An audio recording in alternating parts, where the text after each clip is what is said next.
Assalomu alaykum va rahmatullohi barakatuh.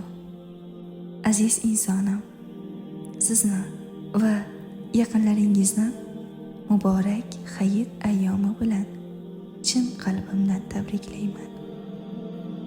Alloh taolo tutgan ro'zalarimizni, qilgan ibodat va duo iltijolarimizni o'z dargohida qabul aylasin.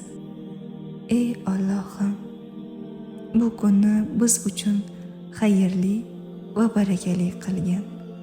Bizni afv etgin, rahim shafqating bilan siylagin va hidoyat yo'lida sobit qadam qilgin.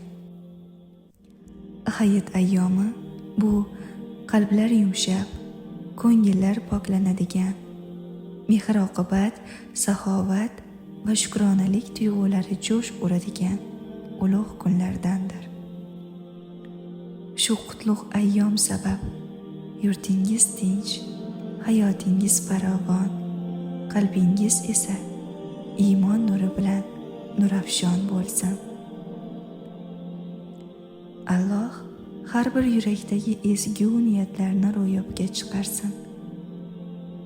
Kasallarimizga shifo, qarzdorlarimizga yengillik, duolarimizga ijobat ato etsin.